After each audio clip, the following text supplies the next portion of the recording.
Hello, everyone. Welcome to the Kinesthetic Learning Classroom Part 1. This is part of a two-part series on kinesthetic learning. The second will come out towards the end of May. My name is Tony Marabito, and I am a staff development facilitator here at CLIU 21. Today, we will be diving into the topic of kinesthetic learning. If you have any questions or concerns after watching this recording, please do not hesitate to reach out to me. I'll provide the link to the slide deck below this video so you can access it whenever you wish. My email is also there, marabitoa@cliu.org. This presentation is heavily based on the book, The Kinesthetic Classroom, Teaching and Learning Through Movement by Lengel and Kugzala.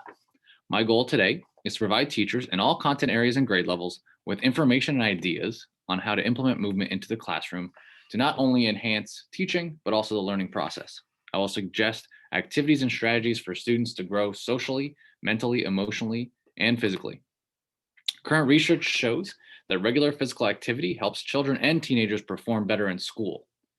This particular text and my presentation will cover 6 purposes for movement in the classroom. Purpose number 1 is preparing the brain for learning. Preparing the brain for learning incorporates specific brain-compatible movements that can improve neural connections. Purpose 2 is providing brain breaks. Providing brain breaks can give the brain the opportunity it needs to process and consolidate information. Purpose 3 is supporting exercise and fitness. Supporting exercise and fitness encourages healthy living. Based on current research, physically fit children perform better academically, and therefore, providing exercise in the classroom can help to improve school performance.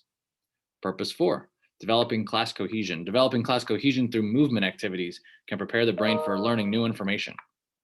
Purpose 5, reviewing content through movement. Reviewing content through movement during the lesson is an ideal way to use repetition to improve retention. And lastly, purpose 6, teaching content.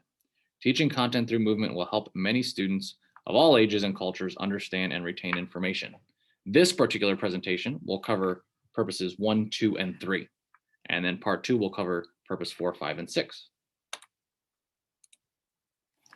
All right, so there are 10 reasons listed in this text of why movement is critical to learning. So, number 1, movement provides a brain break from learning and refocuses attention. A lot of working memory, which occurs in the frontal lobe, has certain capacity limits. So if students aren't allowed to move around and are engaged in something else, it's very difficult for them to stay focused, as I'm sure you all know. Number 2, movement allows for implicit learning. Number 3, movement improves brain function. What's good for the heart is good for the brain. So movement in any kind of form of exercise can enhance cognitive function. For example, if you allow your students just to get up and do 10 jumping jacks, this will be a quick way to give the brain a burst of fresh oxygen while refocusing it for further learning. This is especially important for students diagnosed with ADD or ADHD. Research suggests that a lack of movement can cause or contribute to the symptoms of hyperactivity. So children with hyperactivity disorders who actually ran before class showed a significant behavior improvement to the point of having their medication reduced in a study by Putnam in 2003. I found that very interesting, so I wanted to pass on that information to you. Number 4, movement meets basic needs. So William Glasser, in a part of a study in 1998, references his choice theory and identifies the following basic human needs: survival, belonging, power, freedom, and fun. What student doesn't love fun in the classroom? So being able to move around, using some of these activities that I'm going to present today will really help engage your students and just provide them a little fun and more room and capacity for learning. Number 5, movement improves the learning state. If a student has a positive learning state and is a positive mood when material is being taught, the student has a better opportunity to make connections and to understand concepts. This study was done in 2006 by Sousa. Number 6, movement differentiates instruction. Number 7, movement engages the senses. The brain learns and stores information through sensory cues. The more senses used for learning, the more likely information will be learned and stored. Number 8, movement reduces stress. Movement and exercise can have a positive effect on the brain as it aids in the reduction of stress levels. Number 9, movement increases circulation. Students sitting for a long period of time causes the blood to go to the legs, which means less blood going to the brain. So I would suggest getting them up, moving around, getting fresh oxygen to the brain will create a more effective learning state.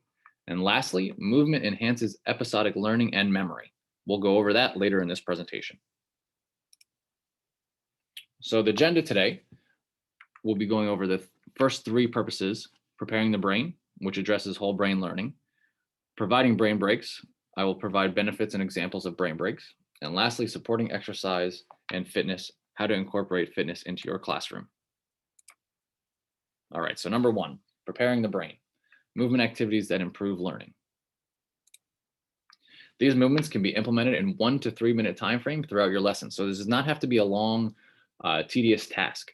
What I did in my classroom was I listed all of these activities on a poster in front of my class, and I really empowered student choice by letting them choose which brain breaks or which activities that they would like to perform.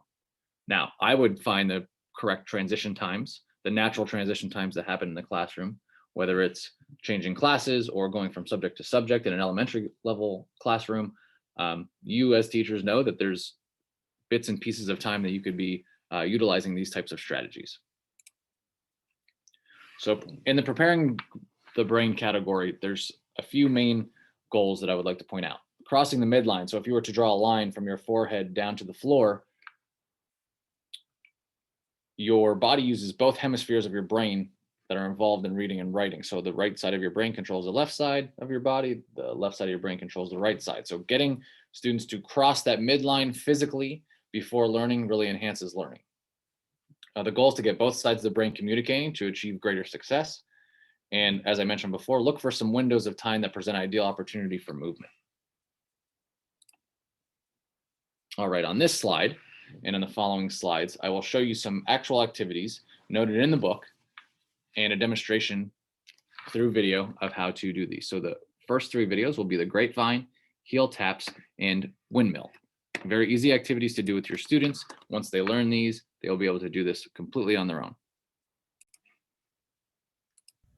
Hello everyone, my name is Mike, and I'm going to take you through 3 strategies that you can utilize with your students that all involve crossing the midline. The first is going to be called grapevine. And with grapevine, we are really going to concentrate on crossing the midline with our feet as we perform the movement. So the first thing that we're going to do is we're going to make sure that our shoulders are square. We're going to step with our right foot and then cross over with our left. Take another step with our right and then cross behind with the left. Now, we can also mimic this going the other way. We can step with our left, cross with the right, step with our left, behind with the right. And we can do this as a group or individual. The next strategy Mike will go over is heel taps. Hi everybody, strategy number 2 coming up.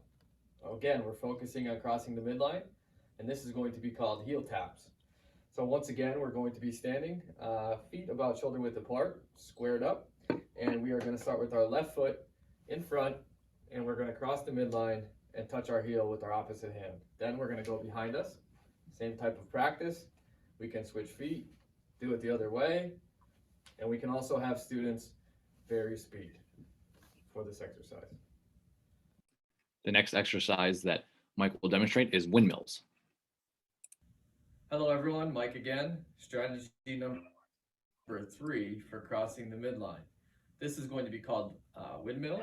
So what we're going to do is this time we're going to spread our feet wide apart. We're actually going to take our hands and put them down to our sides. And once again, we're focusing on crossing the midline with these exercises. We're going to take our right hand and we're going to go down and touch our opposite toe. We're going to come back to the center. We're going to alternate sides, left hand to right toe. And once again, we can vary the speeds on how we do these exercises with our students, concentrating on crossing. The second part of preparing the brain activities focuses on vestibular system and spatial awareness. Again, Mike will demonstrate 3 exercises that focus on vestibular system and spatial awareness, which also enhances learning. The first exercise that Mike will be going over is tree pose. Hello everyone, Mike back again. This time we're going to talk about 3 strategies to target the vestibular system and work on spatial awareness. So the first activity we're going to work on is called tree pose. A couple variations, but the one that we're going to talk about is really standing about shoulder width apart once again. Our shoulders are square. We're going to take our hands and we're going to gradually work up to the sky and bring our hands together, not quite touching with a little bit of space there yet. And we can do another variation by lifting our leg so that we can maybe raise the level of difficulty for some of our students. We can do it to either side. The next activity that Mike will demonstrate is across the line. Hi everybody, Mike back again. Strategy number 2 for the vestibular system and spatial awareness. This activity is called cross the line. As you can see here on the floor, we've used some blue tape to create a very simple space that we're going to utilize for this activity. And what I'm going to do is I'm going to stand feet a little bit closer together this time, and we're actually just going to hop across to one side of the line and then back. First hop, second hop. Now what we can do with our students is we can challenge them to increase the distance so that it becomes a little bit more difficult as we go. And we can kind of play a game with that as we increase. The last activity in this section is the ball toss. Hi everybody, back again. Mike here with my friend Kristen joining me today. We're going to work on strategy number 3 for the vestibular system and spatial awareness. The only thing we really need is a partner and a ball for this activity. We're going to stand and face each other. And first we're going to pass it back and forth. The second variation that we're going to do is we're actually going to start to hop and then pass the ball. And then we're going to hop on one foot and pass the ball back and forth. Just like that. As you can see, those are very simple activities that your students will quickly catch on to, and then they will be able to do all of those activities on your command. Like I said, a strategy that I would utilize is put a poster in your classroom that provides all the activities and empower student choice and let them choose. So section 2 of this presentation is providing brain breaks. Brain breaks in this section that I will present to you take roughly 2 minutes. So this is not a big time consuming activity that eats into your academic time, just something that allows students to get a quick break and refreshes their memory banks. So primary goal here is to give the brain a break from academic content. It gives the hippocampus the opportunity to process and consolidate the content that was previously taught, and then choose brain breaks that you feel most comfortable with for doing with your students. This is a very easy topic to be Googled. There's tons of brain breaks out there, tons of ideas. I chose some of my favorites to show to you, and we'll begin now. There are multiple brain breaks here. The first will be rock, paper, scissors and a few variations. Then the game called Biz Buzz, which was a 4th and 5th grade favorite of my classrooms. And then lastly, quick pick. So let's begin with rock, paper, scissors. Hi everybody, back again. Mike here with my friend Kristen. We're going to talk about some brain breaks. The first being rock, paper, scissors with some variations. So the first thing we're going to do is we're going to demonstrate a very simple game of rock, paper, scissors for you with a rock, paper, scissors, go. Okay, so if you watch us, rock, paper, scissors, go. We have a tie, so we're going to actually play again. Rock, paper, scissors, go. And you see, in this variation, I have scissors, she has paper, so I would win. Now, one variation we can do is that what I would do in this winning case is try to get to her hand before she moves it away. If I were to be unsuccessful in this case, we would play again. If I were to be successful, then I would win. Another variation that we can play is we would go through the game of rock, paper, scissors, and we would advance through calling it an Olympic type. And we would, once I win, I would move up to the silver tier, find my next partner. She would continue to play in the bronze tier. If I win, I would move up to gold and continue to play someone in that tier until we saw who the ultimate winner was. Okay?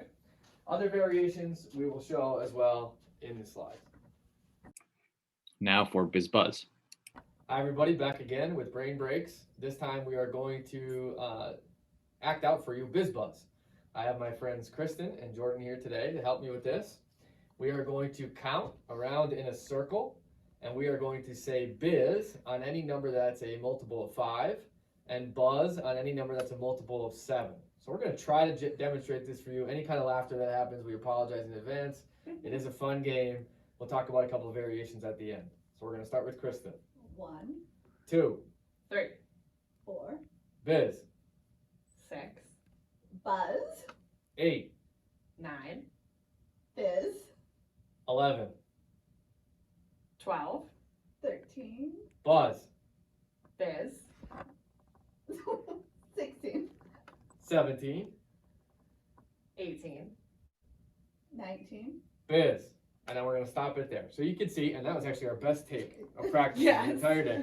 A couple variations. You can also perform the game by reversing course on double numbers. You can have students close their eyes, or you can continue to add rules to increase the difficulty. So thanks for joining us. Lastly is quick pick. Hi everybody, back again. Mike here with my friend Kristen. We are going to demonstrate another brain break today. I have two objects. As you can see, we're going to use stars. One has the number 1 on it, and the other has the number 2 on it. I'm going to place them on the table. Kristen and I are facing each other. The name of this game we're going to call is Quick Pick. And what we're going to do is you're actually going to hear a voice coming from the background. We have our hands on the table as a rule, and the voice in the background is going to call out one of the numbers. 2, Kristen wins. Quick pick there. We're going to play one more time. 2, She's good. So just a couple of things. You might want to lay out some ground rules about spacing in between call outs and things of that nature. So, and very easy activities. Should not take any longer than 2 minutes to use some of these activities, and it will really change the climate of your classroom and also engage your students in something fun and take a break from the academic content that's being taught. So lastly, for this presentation, we'll go over supporting exercise and fitness within your classroom. A few goals here. Teachers can support exercise in their classroom by getting involved in activities or choosing a student leader. There are 3 types of activity: locomotor, non-locomotor, and manipulative skills. And lastly, 4 health-related components of fitness are addressed. So I just wanted to describe a few of these for you. First is locomotor. So locomotor activities are movements referring to skills that allow a person to go from one point to another. So an example of this could be skipping, gliding, galloping, hopping, or leaping. So if you have any spare space in your classroom to be able to do some of these activities, they can all be utilized. Just make sure to lay out some ground rules and to kind of eliminate any silliness that might occur. Non-locomotor skills refer to skills performed in one space. So shaking, twisting, stretching, bending, swinging. So this can be done in the student's chair. You can allow them to get up and stretch. And again, 1 to 2 minutes tops. It'll really be a nice brain break and get them re-energized to learn. And lastly, manipulative skills, which are activities that develop gross motor skills. So throwing and catching, bouncing, dribbling, volleying, balancing. Again, many activities that you can quickly do within your classroom. So there's one thing I wanted to make sure I touch upon: managing students during movement activity. So clearly defined expectations. Like I said, I would really have these names of these activities displayed in your classroom, and take, the first time you do these activities, make sure that you define the expectations, the wait time in between each activity, how long they will be doing each activity. Make sure that they are not too close to one another. So if you lay out those ground rules the first time, the students will remember them for the next time you choose this activity. Prepare your room. So if certain activities are not conducive to your setup, please do not do them. Just make sure you know what fits in your room and which activities you're willing to do. Use basic cues. So a stop, a go, a countdown, a timer, however you want to cue your students, just make sure it is consistent among all the activities. Use partners effectively. So if it's a partner game or a partner deal, make sure that they are stopping and starting at the same time. Time limits is very, very important. Again, should not waste too much academic time here, but 1 to 3 minutes would be perfect. Repeat the objectives for the activity. So why are we doing this movement? We're not just getting up and jumping around. We're doing this to stimulate our brains and to give us kind of a clean slate to learn. Start small. Please do not use all these activities at once. Take your time, explain them, find the ones that your students like, and it obviously, as I mentioned earlier, provide some student choice in the matter. Be firm. So if you set 3-minute timer, stick to your 3 minutes. Students will understand that this is a privilege and a fun activity. However, if it's abused, then we can stop doing them. Prepare a step-by-step approach. So when first introducing this to your students, make sure that they understand every step of the process. Number 10, controlled, directed, and safe movements. As you know your grade level and your students' age, make sure that this is age-appropriate movements, and just make sure that you describe exactly how to perform these so no one were to get hurt. And lastly, move continuously. So as I said, there are natural transition times in the school day. Just incorporate this. This will become second nature once you get used to using these kinds of activities within your classroom. All right, so I have another presentation here from the actual author of this book. I will not show this at this time, but you will have this slide deck. He does a great TEDx talk and really describes better than I ever could exactly how movement is helpful within the classroom, but I wanted to provide you with that clip.